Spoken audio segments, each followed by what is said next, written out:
Hello बच्चों, आज हम लोग पढ़ने वाले हैं पावर। तो देखिए पावर हमारे लिए क्या इंपॉर्टेंस रखती है वो समझेंगे। देखिए हमारे लिए वर्क तो इंपॉर्टेंट होता ही है, इसके साथ हमारे लिए पावर भी इंपॉर्टेंट होती है। देखिए इसको समझने के लिए हम लोग एक एग्जांपल लेते हैं। दो पर्सन है, एक पर्सन ए है और पर्सन बी है। पर्सन ए 100 जूल वर्क करता है 10 सेकेंड में, ठीक है, 10 सेकेंड में। और पर्सन जो बी है वो 100 जूल वर्क करता है 20 सेकेंड में, ठीक है। तो क्या दोनों की पावर सेम है?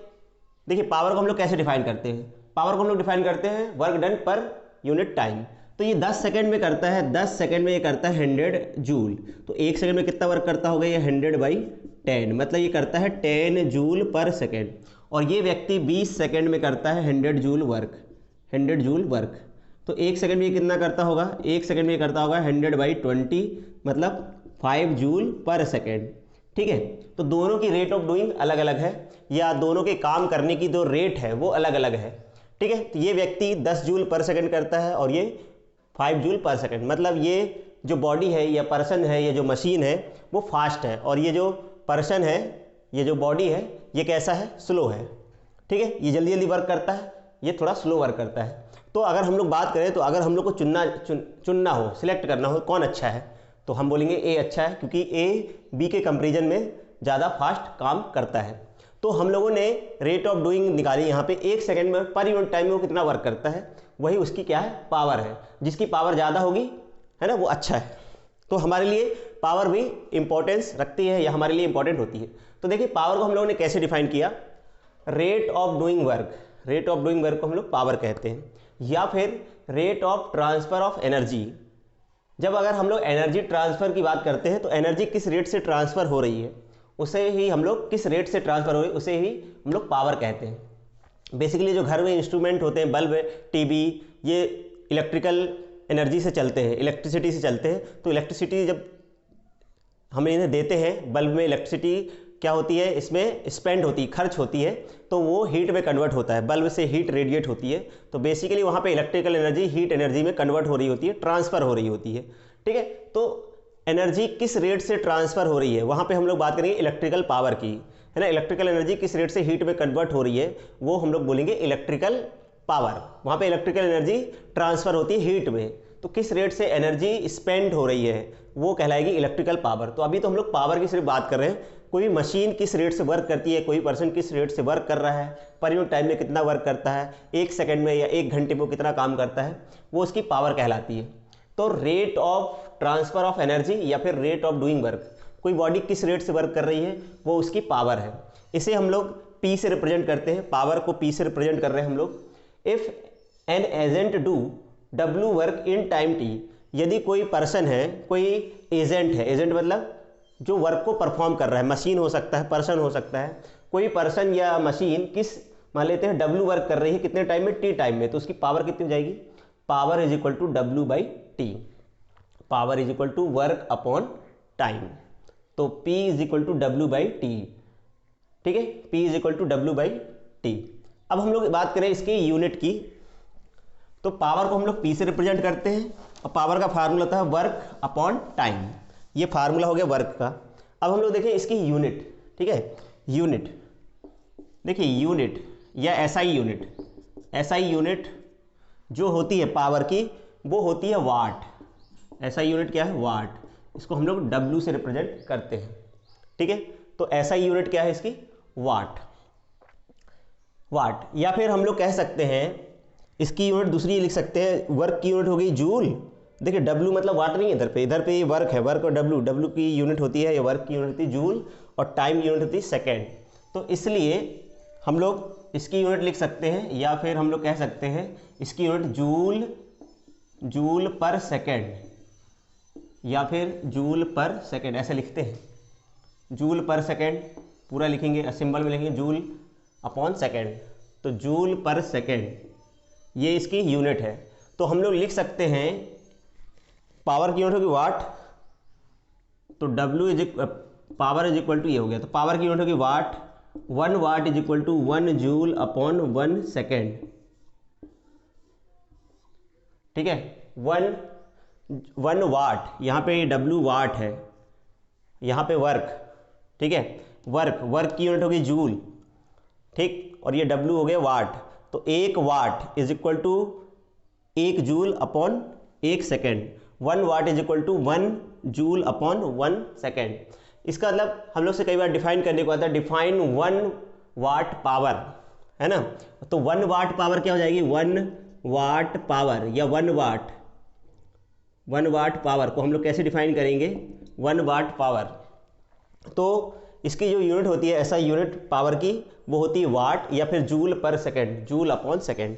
तो अगर हम लोग को डिफाइन करना हो 1 वाट पावर तो हम लोग क्या बोलेंगे, अगर कोई बॉडी या मशीन या agent, if a agent perform 1 joule work in 1 second then power will be 1 watt. If a body perform, ऐसा भी कह सकते हैं, या if a body does 1 joule work, if a body या मशीन बोल सकते हैं, मशीन कहो एजेंट कहो, if a body does 1 joule work, 1 joule, ठीक है, 1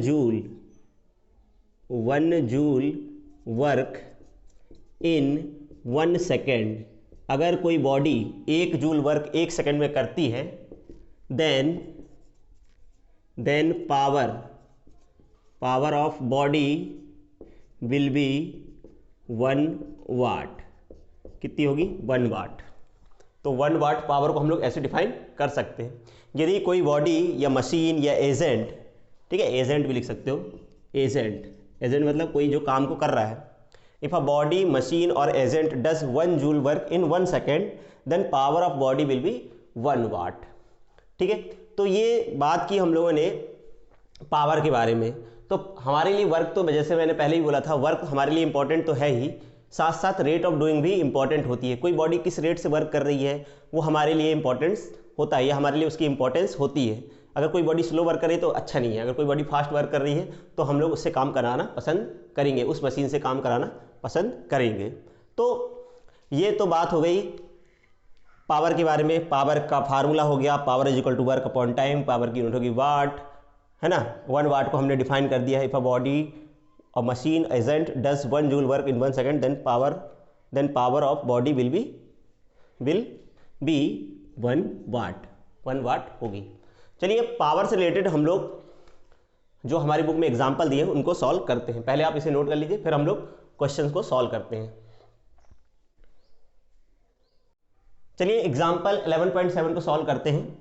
2 girl each of weight 400 newton climb up a rope through a height of 8 metre. We name one of a girl A and other B.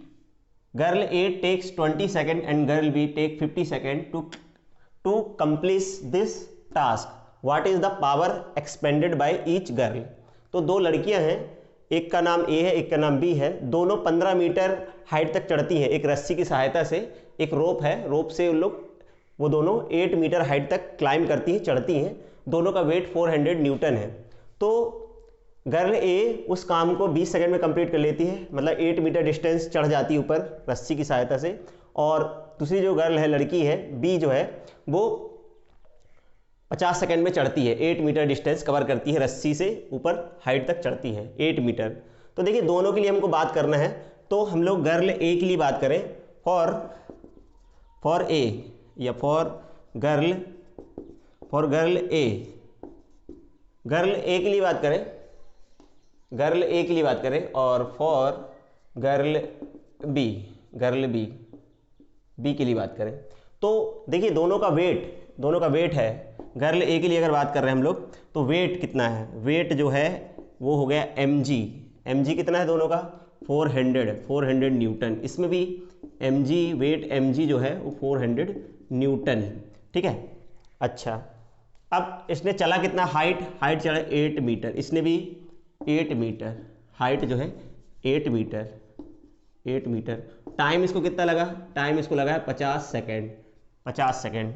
और इसको कितना लगा था, girl ए को लगा था 20 सेकेंड, 20 सेकेंड लगा इसको, ठीक है, 20 सेकेंड। उसने बी को 50 सेकेंड लगा है और ए को लगा है 20 सेकेंड। तो दोनों की पावर निकालना, तो पावर क्या हो जाएगी, तो पावर होती है, देखो क्योंकि ये दोनों ऊपर चढ़ रही हैं, ऊपर चढ़ रही हैं तो इनको ग्रेविटी के अगेंस्ट वर्क करना पड़ेगा, या किसी हाइट पर जब जाएंगी, इतनी हाइट h हाइट पे जाएंगी तो इनके पास जो वर्क करना पड़ा होगा ग्रेविटी के अगेंस्ट, वो पोटेंशियल एनर्जी हो जाएगी mgh। फोर्स नीचे लग रहा होगा mg बॉडी पे mg, और उन्होंने h हाइट चली ऊपर, तो इतना फोर्स mg और हाइट चली कितनी h, तो वर्क कितना जाएगा mgh। कुल मिला के वो पोटेंशियल एनर्जी होगा अपॉन में टाइम। तो mg की वैल्यू दे रखी है 400 और हाइट कितना है 8 अपॉन में टाइम, टाइम कितना लगा 20। तो यहाँ से ये कट गया और ये इससे कट गया 20 इंटू 8, अगर हम लोग सॉल्व करेंगे तो 160 वाट। ठीक है, 160 वाट इसका वर्क, जो पावर आएगी 160 वाट आएगी, मतलब इसने 160 वाट वर्क किया। ठीक है, या पावर इसने एक्सपेंड की। वर्क तो किया किसने, वर्क तो अपन ये निकाल लेंगे, ये वर्क आएगा, यहाँ से मल्टीप्लाई करेंगे, वर्क अपॉन में टाइम कर दिया अपन ने, तो वर्क तो अपन निकाल नहीं रहे, अपन तो पावर निकाल रहे हैं। तो पावर इसकी एक्सपेंडेड कितनी आई 160 वाट। इसकी बात करें mgh बाई टी, तो mg हो गया 400, इसका h कितना चला 8, इसने भी नहीं चला। वर्क तो दोनों का सेम ही होगा बट टाइम अलग अलग लगा है। इसको सॉल्व करें, ये इससे कैंसिल आउट, ये इससे 8, तो ये 8 8 जा 64, तो 64 वाट। मतलब जो गर्ल ए है उसने कितनी पावर एक्सपेंड की, गर्ल ए ने पावर, ठीक है, पावर एक्सपेंडेड बाय, तो power expended by girl A is 160 watt and power expended by girl B is 64 watt. तो दोनों की हमने पावर निकाल ली, पावर हो जाएगा वर्क अपॉन टाइम। ठीक है, तो वर्क अपॉन टाइम, वर्क निकाल लिया, क्योंकि ग्रेविटी के अगेंस्ट वर्क कर रहे हैं इसलिए mgh, क्योंकि h हाइट पे गए हैं तो यहाँ पे ग्रेविटी लग रही होगी, तो हम mg के अगेंस्ट वर्क करेंगे, इसलिए mgh ये हो गया वर्क अपॉन टाइम। तो दोनों की हम लोगों ने कैलकुलेट कर लिए पावर, तो मतलब जो गर्ल ए है उसकी पावर ज़्यादा है और गर्ल बी की पावर कम है। इसे नोट कर लीजिए। फिर हम लोग एग्जाम्पल 8.8 को सॉल्व करते हैं। चलिए अब एग्जाम्पल 8.8 को सॉल्व करते हैं। A boy of mass 50 kg runs up a staircase of 45 steps in a 9 second. If the height of each step is 15 centimetre, find his power. देखिए एक लड़का है 50 kg का, वो स्टेयरकेस चढ़ रहा है, ऐसे सीढ़ी चल रहा है, ऐसे उसने चढ़ी सीढ़ियाँ, कितनी सीढ़ियाँ चढ़ी 45 सीढ़ियाँ चढ़ी। ठीक है, 45 सीढ़ियाँ चढ़ी और हर सीढ़ी की जो हाइट है वो कितनी दिया उसने 15 सेंटीमीटर हर स्टेप। ऐसी कितनी सीढ़ियाँ हैं 45 स्टेप्स हैं, 45 स्टेप्स हैं। ठीक है, 15 सेंटीमीटर हाइट है इसकी, और ऐसे कितने स्टेप्स हैं, ये सीढ़ियाँ हैं 45 सीढ़ियाँ, और हर की हाइट कितनी है 15 सेंटीमीटर। तो इसमें बोला गया कि उसने इस 45 सीढ़ियों को चढ़ने में कितना समय लगाया, 9 सेकंड लगाया। ठीक है, तो अब हमें वर्क निकालना है, मतलब इसकी पावर निकालना है। तो पहले वर्क निकालें, इसने कितना वर्क किया, तो वर्क क्या हो जाएगा, क्योंकि ये ऊपर जा रहा है, ऊपर हाइट किसी हाइट पे जा रहा है, तो इसने 45 सीढ़ियाँ चढ़ी, तो कितनी हाइट इसने चली हमें पता है। इसका पहले तो वेट निकाल लें, वेट, क्योंकि नीचे की ओर वेट लग रहा होगा इसका, और ये वेट के अगेंस्ट ही वर्क कर रहा है, क्योंकि ग्रेविटी नीचे लग रही होगी और ग्रेविटी लग रही, तो ग्रेविटी के अगेंस्ट वर्क कर रहा है। तो इसमें जो अपना इसमें फोर्स लग रहा होगा वेट, इसका वेट जो है mg 50 तो g कितना 10, तो 50 न्यूटन, मतलब इतना फोर्स लग रहा है, इतना वेट है इसका, इतना फोर्स, इतने फोर्स लग रहा है नीचे की ओर mg। ठीक है, mg लग रहा है, mg की वैल्यू इतनी आ गई, यही फोर्स है, इस फोर्स के अगेंस्ट ये ऊपर जा रहा है, तो कितना हाइट चला इसने, हाइट या डिस्प्लेसमेंट कह सकते हैं, कितना हाइट ऊपर गया ये, तो कितना वर्क, तो कैसे निकलेगा 45 × 15 अपॉन में 100। ठीक है, तो यहाँ पे आ जाएगा, इसको हम लोग सॉल्व कर लें, तो ये हाइट आ जाएगी, इसको इससे मल्टीप्लाई कर लें चाहे तो। ठीक है, तो इसको इससे मल्टीप्लाई कर लें, कितना आएगा इसको इससे मल्टीप्लाई करने पे, तो ये भी मत करें, चाहे तो अपन इससे कैंसिल आउट हो जाएगा। तो देखो वर्क कितना हो गया, वर्क हो गया mgh, mg कितना है 500 और h कितना है 45 × 15 × 100। ऐसा हमने क्यों किया 45, क्योंकि एक स्टेयर 15 सेंटीमीटर का, इसको मीटर में करेंगे तो 15/100, ये तो एक स्टेयर की हो गई, उसमें 15 से मल्टीप्लाई करेंगे टोटल हाइट निकल के आएगी, क्योंकि ऐसे इसने कितनी चली 45 और एक की हाइट कितनी है 15, तो 15 15 × 45 15 × 45/100, इसको मल्टी है ना, अपन ने ऐसे कर दिया, तो ये हाइट हो गई, इतना फोर्स लग रहा है, तो वर्क हो जाएगा mgh। ठीक है, ये वर्क, यहाँ पे W जो है वर्क, यहाँ पे मैंने W वेट के लिए लिखा था, यहाँ पे वर्क हो जाएगा। ठीक है, वर्क लिख देता हूँ, तो वर्क हो जाएगा mgh। ये 100 से 100 कैंसिल, इसको यहाँ मल्टीप्लाई कर लें अपन लोग, कितना जाएगा 45 × 75 75 45 × 75, इसको मल्टीप्लाई कर ले। अच्छा, ये भी मल्टीप्लाई करना हो तो करें, ये वर्क ये जूल में आएगा। देखिए मैं कैलकुलेशन नहीं कर रहा हूँ, मल्टीप्लाई नहीं कर रहा हूँ अपन, क्योंकि अभी डिवाइड भी करना है, तो हम लोग पावर निकालना, तो पावर हो जाएगी वर्क अपॉन टाइम। हम चाहते तो डायरेक्ट पूरी वैल्यू रख देते mgh/t कर देते, इसमें भी फार्मूला लगा सकते रहे mgh/t, नहीं करी। वर्क कितना हो गया 45 × 75 अपॉन टाइम कितना है 9, तो इसको इससे कैंसिल कर देंगे 5, बस इसको मल्टीप्लाई कर दो 5 से, 5 × 75, 5 5 जा 25, तो इतनी ही आएगा 375 वाट। तो 375 वाट जो होगी वो इस लड़के की पावर होगी। ठीक है, हम चाहते तो mgh डायरेक्ट करके डायरेक्ट पूरे फार्मूले में वैल्यू रख देते mgh/t, इससे भी फार्मूले से वर्क आ जाता है ना, mgh/t करते तो डायरेक्ट हम लोग निकाल सकते रहे। डायरेक्ट यहाँ पे 9 लिखते, 9 सेकेंड, टाइम 9 सेकेंड, m हो गया कितना 50, g कितना g 10, h कितना 45 × 15 ये रख के सॉल्व कर सकते रहे अपन। 50 × 10 × 45 × ये, इसको सॉल्व कर लेते यहाँ से, ये कैंसिल, तो डायरेक्ट अपन कर सकते रहे यहाँ से, और ये इससे कैंसिल 5 × 15, तो ऐसा हम लोग कर सकते रहे, इसको हम लोग सॉल्व कर सकते रहे यहाँ से। ठीक है, तो हम लोग सॉल्व करते तो आंसर आ जाता है यहाँ से।